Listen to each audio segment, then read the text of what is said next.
Bismillahirrahmanirrahim. Assalamualaikum warahmatullahi wabarakatuh. Alhamdulillahirrahmanirrahim. Wa bihi nasta'in ala umuri dunya waddin. Amma ba'd.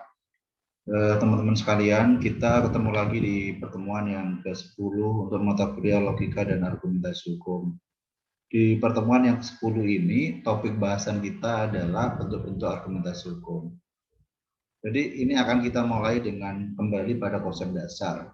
Argumentasi hukum itu adalah keterampilan ilmiah yang harus dimiliki oleh seorang yuris untuk dapat dipergunakan menyelesaikan problem-problem hukum, atau setidak-tidaknya adalah memberikan opsi untuk jalan keluar atas problem hukum.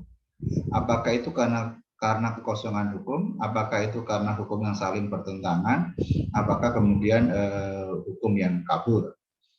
Nah, di dalam argumentasi hukum, dalam penyusunannya, sebenarnya argumentasi hukum itu sesuatu yang tidak berwujud secara langsung. Jadi sesuatu yang nisbi, sesuatu yang abstrak. Nah, pertanyaan yang kemudian bisa kita munculkan adalah, kalau kemudian argumentasi hukum itu adalah sesuatu yang abstrak, di mana kita akan mampu untuk menemukan argumentasi hukum itu? Maka argumentasi hukum itu pada dasarnya dapat kita temukan pada dokumen-dokumen hukum. Ya, sehingga bentuk dari argumentasi hukum itu mengikuti dari bentuk-bentuk dokumen hukum itu. Pendeknya, ada beberapa bentuk argumentasi hukum yang sehari-hari dapat kita temukan. Yang pertama adalah pendapat hukum atau legal opinion. Jadi argumentasi hukum itu dapat kita temukan di dalam dokumen hukum yang berbentuk legal opinion. Yang kedua adalah legal memorandum. Yang ketiga di dalam legal anotasi atau catatan-catatan hukum, legal eksaminasi, kemudian legal audit atau legal due diligence, ya, atau orang Indonesia menyebutnya dengan uji tuntas. Kemudian bentuk argumentasi hukum itu juga ada dalam dokumen-dokumen litigasi, ada di dalam dakwaan, ada di dalam gugatan, ada dalam eksepsi, ada dalam dakwaan, ada dalam jawaban, ada di dalam putusan pengadilan. Di situ kita akan menemukan argumentasi hukum.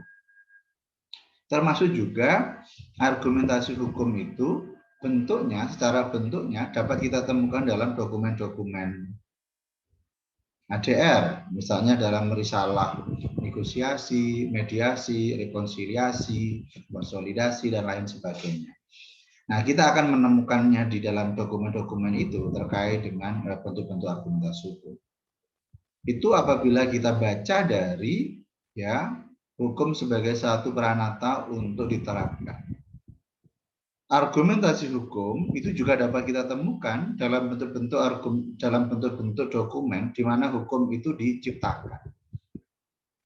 Jadi misalnya ada di dalam prolegnas, program legislasi nasional, kemudian kita akan menemukan dalam naskah akademik, kemudian di dalam rancangan undang-undangnya, ada di dalam rancangan peraturan daerahnya. Disitulah kita akan menemukan argumentum-argumentum yang disusun untuk menyelesaikan satu problem hukum.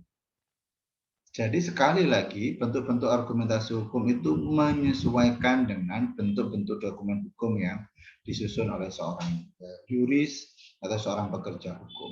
Apakah itu dia akademisi ataukah dia adalah seorang praktisi.